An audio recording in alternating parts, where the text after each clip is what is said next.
Welcome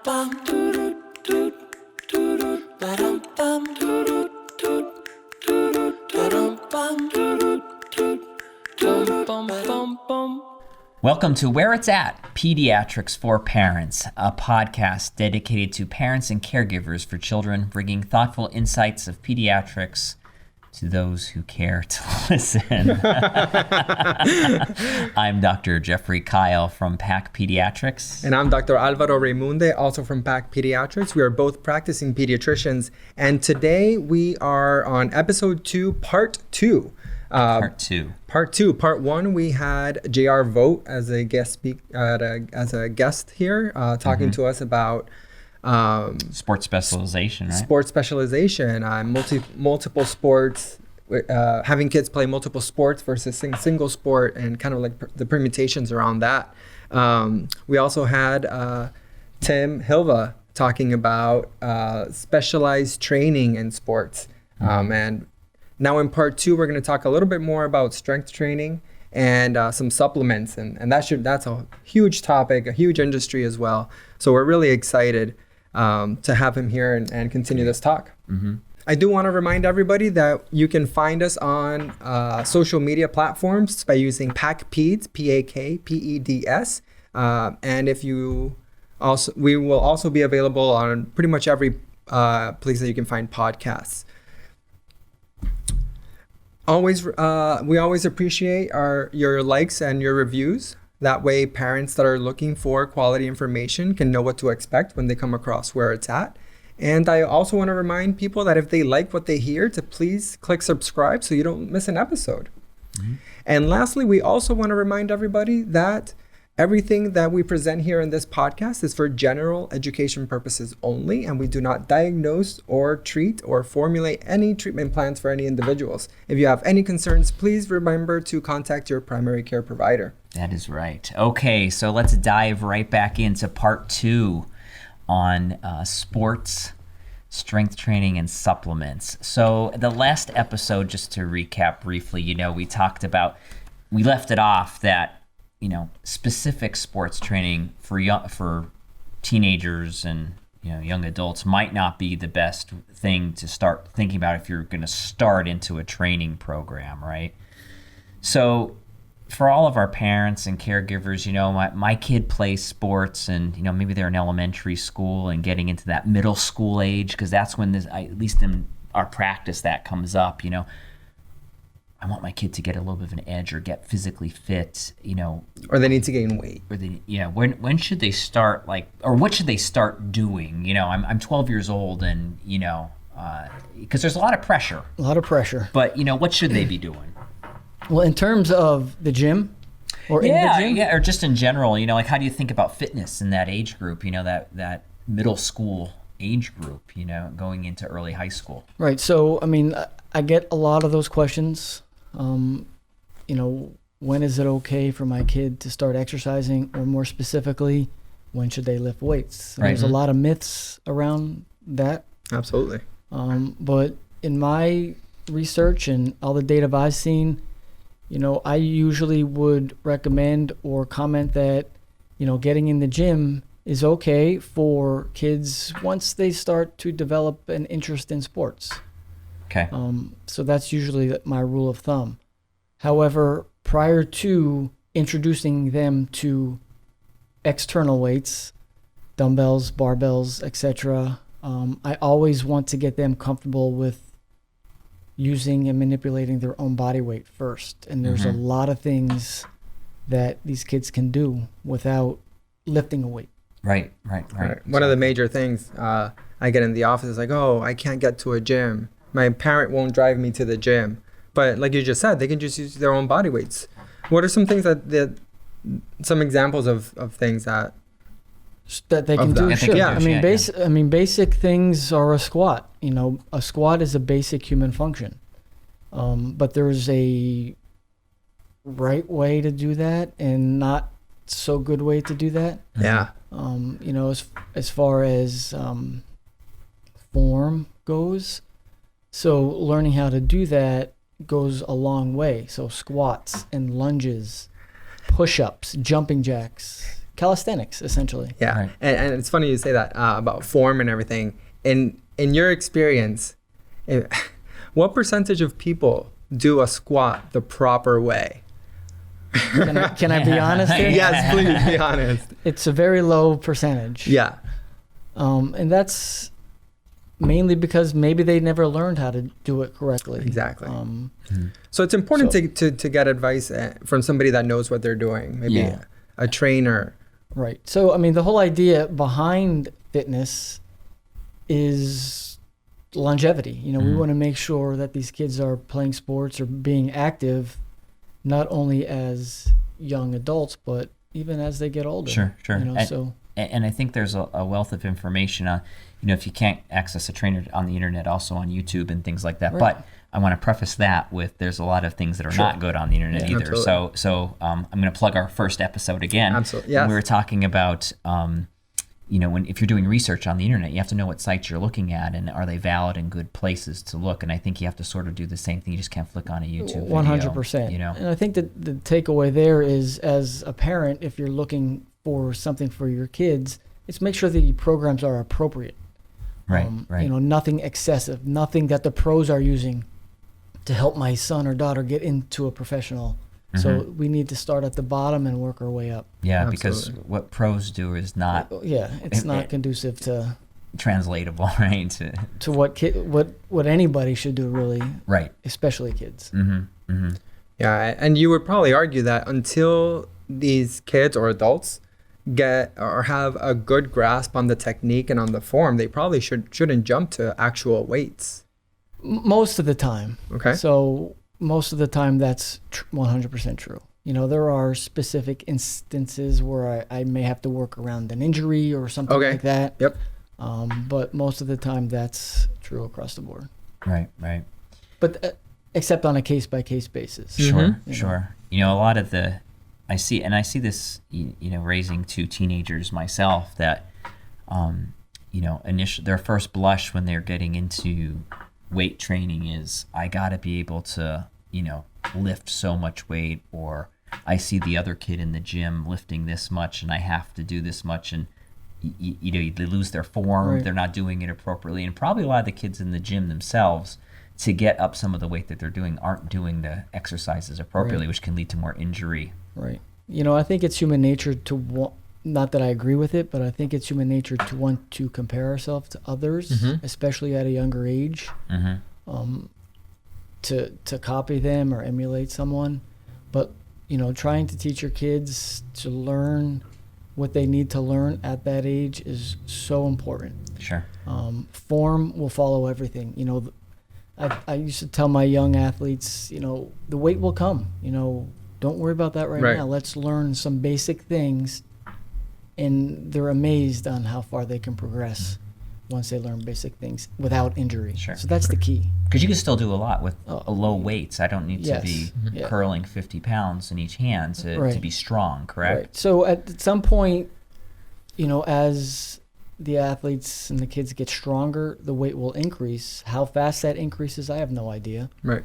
But they want to lift heavier weights, so I try and tell them, we'll get there, but let's step 1 first before we get to step 10. Right. Yeah. And once I have a conversation with them, they get it. Most of them get it. They don't always listen, but they understand that, and if they take something away from the conversation, even Yeah. if it's a little bit, they'll. And would there be a different approach, let's say, for a heavier set child who may be a little bit larger than the rest of his peers, just because of genetics or for whatever reason, and then maybe a thinner child as far as approach to the gym and what exercises to do? There definitely is. So as I mentioned earlier, where the programming is done on a case-by-case basis, that might be one situation where we're lifting external weights and not using body weight initially. Exactly. So that's definitely one situation. Good. So Yeah. Yeah. So there's a special way to do things for every single person. every single Mhm. person. Mhm. Yep. And I think over time,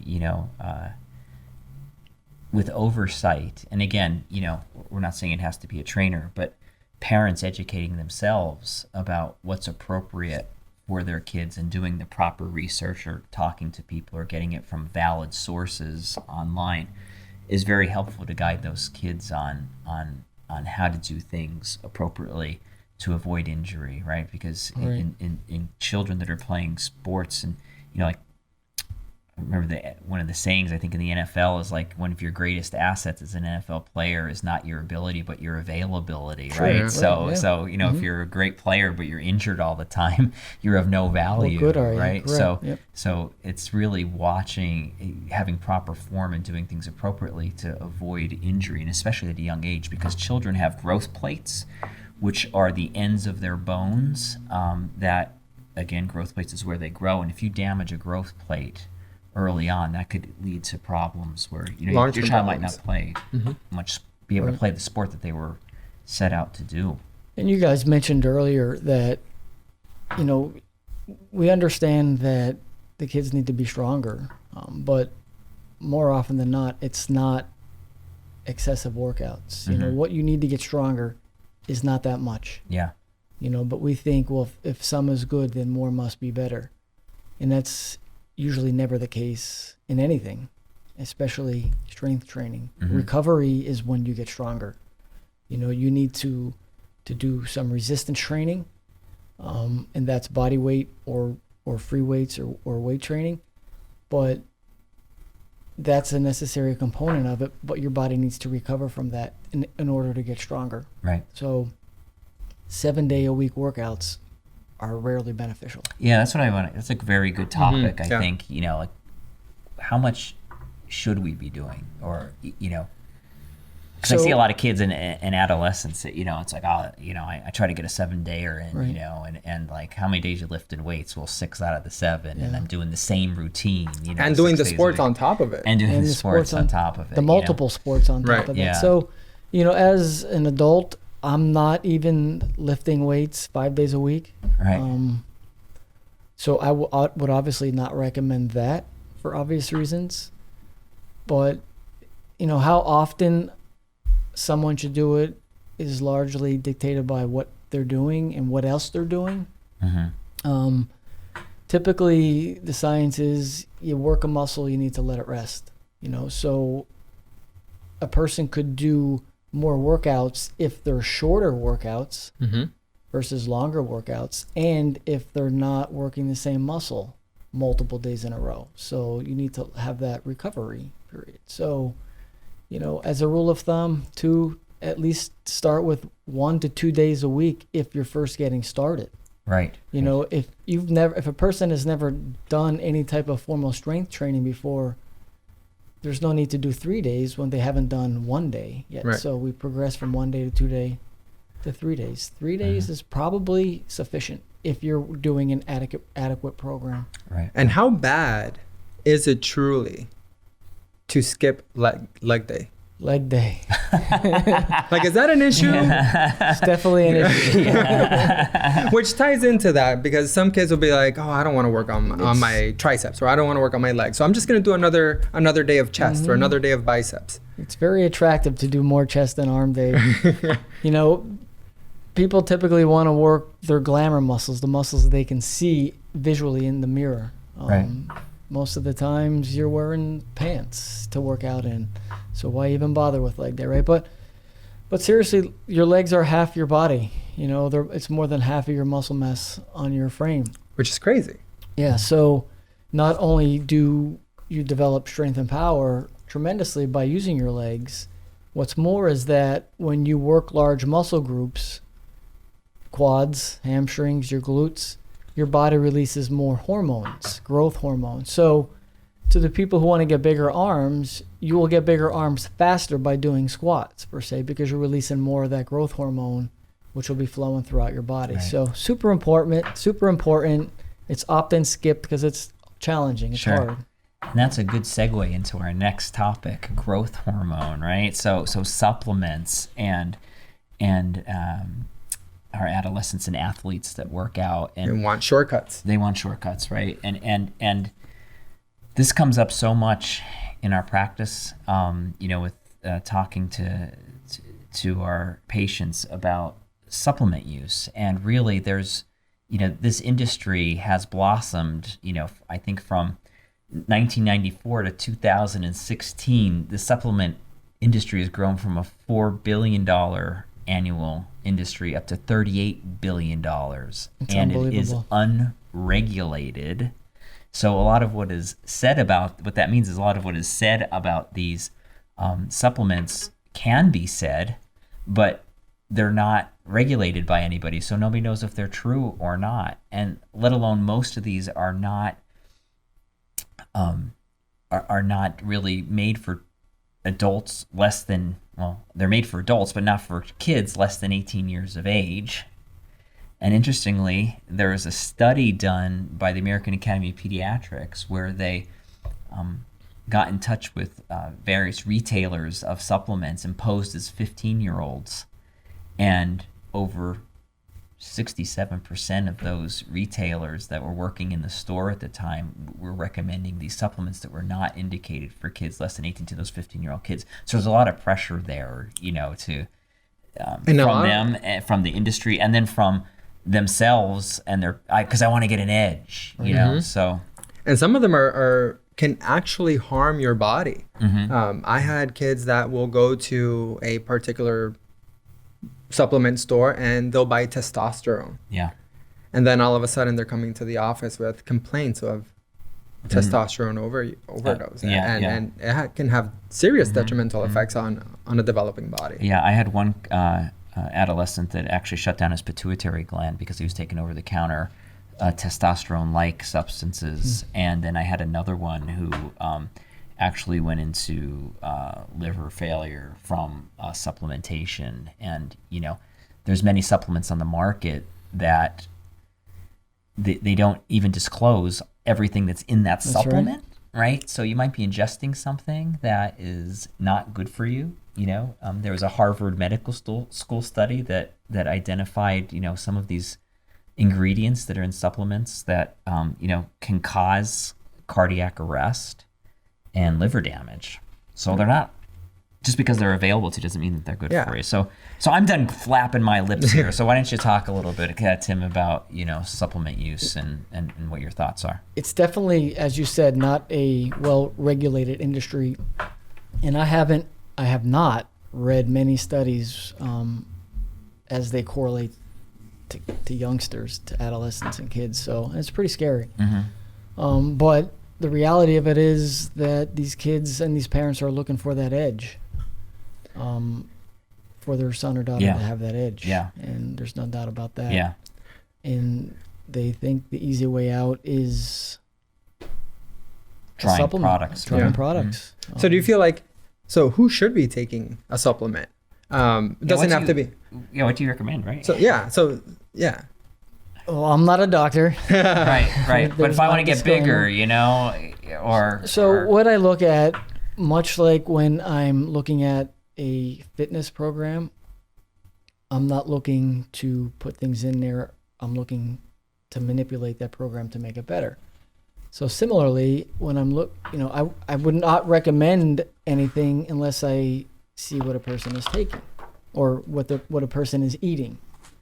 Okay, so I'm going to look at their whole plan, their nutrition plan, like how they eat throughout a day. So, initially I don't recommend anything. I'd be hard pressed to recommend something without knowing if they actually need it, if they're deficient in it. Yeah. Right. Okay. Right. So, even something as common as a multivitamin could have side effects. Absolutely. So as a trainer, I'm not in the practice of recommending anything at all. I refer them to their doctor. Yeah. And the studies that I've read, there's very minimal gain, especially in recreational athletes. And recreational, I know, has different meanings to different people, but from what the studies that I've read, unless you're a pro athlete or a serious competitor, taking these supplements, and we'll get a little bit more into which supplements, but taking these supplements, they may add milliseconds to your running time, or they may be, they may help you add 5 pounds to your bench press. But for the average Joe, is that really that important? Right. And really, if you're getting, even if you can gain muscle mass, you have a growing body that's, the muscles and tendons are stretching because of bone growth, but yet you're going to add the extra stress on of increased muscle mass on top of that, so that could make you more injury prone. Right. And there's a lot out there, like with steroids, for instance, that you get more injuries when people that take steroids. They're not over the counter, but this is just making a point that Yeah, I think one of the most common supplements that at least I see in the office and that I hear people talk about is just protein. Like, I take a protein shake. And most Americans, at least in this culture, I think I read it was a number like the average American will eat 3 times the amount of protein they actually need in a day. So are protein shakes really necessary for a young athlete who has a good nutrition, is not food insecure maybe, and has access to dietary sources of protein? The simple answer to that is no. If someone is eating well, a protein shake does not make anyone bigger, stronger, or faster. Your body can only handle so much. So protein is a supplement that is well studied, obviously, but it doesn't make anyone into a better athlete by any stretch of the imagination. As a trainer, I'm always recommending whole food over supplements any day of the week. Right. And whole foods are a lot more bioavailable, which means that if something is more bioavailable, it means that when you eat it or ingest it, the body is able to absorb those nutrients a lot better from an actual food source than from a powder or a capsule. So to go along with that, social media and marketers promote it as something that you need, but it certainly may not be something that you need. And then at the end of the day, you're just spending money on something you don't or will not benefit you any more than a sound nutrition program will. Yeah. I've even seen with my own kids when they work out, they're 16 and they ask me about some of these supplements and this is something that just doesn't ever come up in my household, and all of a sudden it is. And one of the other things you have to think about with them is on a developmental level, do you want to start supplementing or promoting supplements to your kids, because that could be a slippery slope too, right? Well, I get my protein from, a pill or something like that, or I take creatine, and then what's next, right? It's almost so then that's how I think sometimes people get involved with dangerous steroids and things like that. Like a gateway. It's a gateway. They're starting with this, which could lead to this, maybe leads to more down the line. With supplements, to dial it back, if you're eating poorly, well, then all you're doing is supplementing a poor diet. And that's really not helping you. And you can get good protein from your diet, right? So a protein shake will have how many grams of protein typically? In the 20s, depending on, typically it's a scoop in the 20s. And that's about the same amount of protein that you can get from 4 to 6 ounces of chicken or fish. Right. Or if you're vegan or vegetarian, lentils, legumes, beans, you can get sources of protein. Right. And you even say what's the best what do people generally have post-workout? Chocolate. Chocolate milk. Yeah. It's underrated in terms of post-workout nutrition. Yeah, and why is that? It's the combination of like protein dairy and sugar. Yep. When you expend energy, you're burning off carbs. What we need to do post-workout is build, have nutrients available to build muscle. Part of the building block for building muscle is protein, amino acids.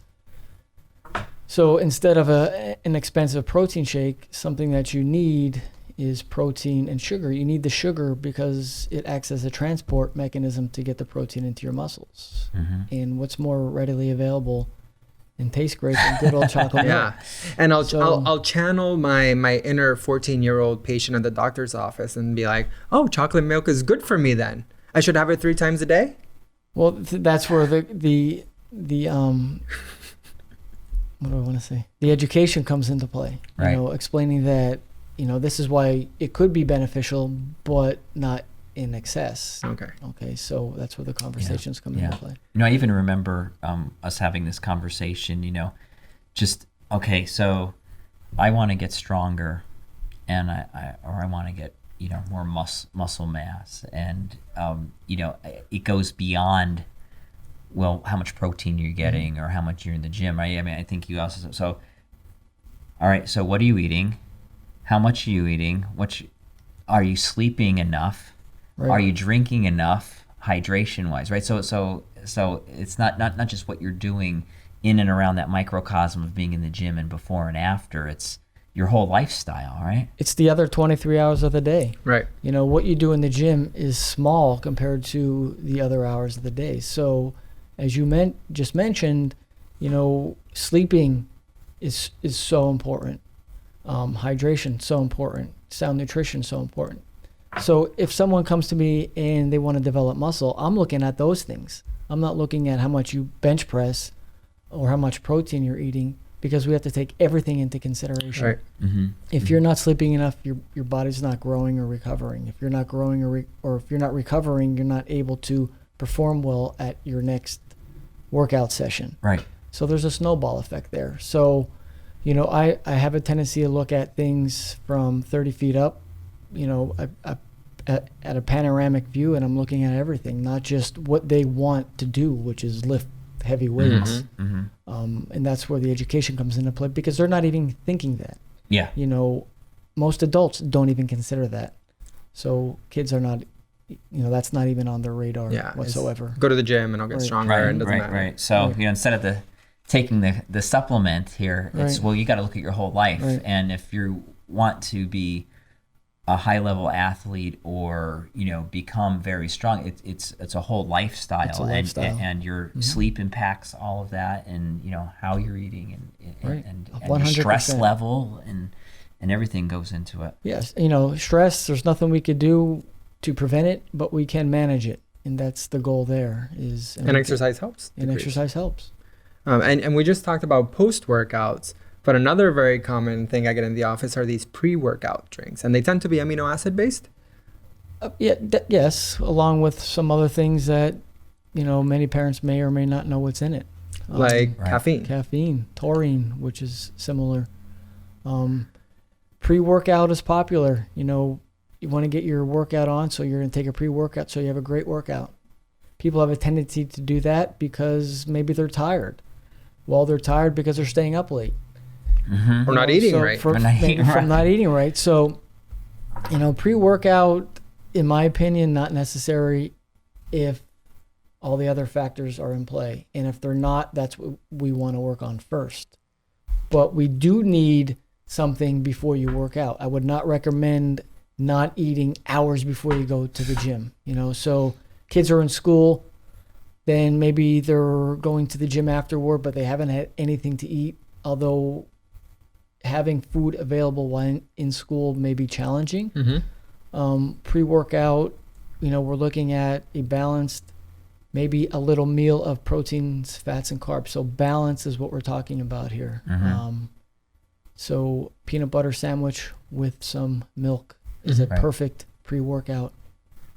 And not expensive. Not expensive. So a little... Yeah. We need energy. Right. In the form of good nutrients, not in the form of artificial caffeine. Because we get that, that's the other side too, is what you're touching on with the not eating. And there's, teenagers that, I want to sculpt my body a little bit more and not have, some non-definition. I want to be more defined. So just what you said, I'm not going to eat. I'm going to really constrict my calories, but I'm going to bust it and work out hard in the gym in the hopes that I'll lose that fat and, get bigger. Right. And, that's just the disordered way, I think, of looking at things. It's definitely disordered and distorted way of looking at it. It may work in the short term for a few days. You can get away with that, but long term, you're not going to be able to sustain that type of performance. So, and you probably won't gain the muscle. No, and you're trying to cheat the system, and you'll never cheat the system. So again, education, why this is important. You know, your workout is important, but if you want to have a good workout, you need to have fuel to do that. So skipping that meal is only going to, you know, hurt you in the long run. Right. It could inhibit your loss of fat, actually. Right, sure. So, and then your body could be under stress, and that could increase cortisol levels, and then again, snowball effect. Right. With all that. Okay, well, I think we covered a lot of ground here today, and I think the take-home message is get your 8 hours of sleep, eat your peanut butter, drink your chocolate milk. Which is nothing new, right? Which is nothing new. It's nothing new. There's nothing fancy about it. Sound nutrition, solid workouts, and you'll go a long way. Yeah. All right, thanks. All right, thank you so much, Thank you Tim. for having me. Sure. I hope you enjoyed Where It's At, Pediatrics for Parents. We'll see you next Dr. time. Jeffrey Kyle. And I'm Dr. Alvaro Raimunde. We'll see you soon.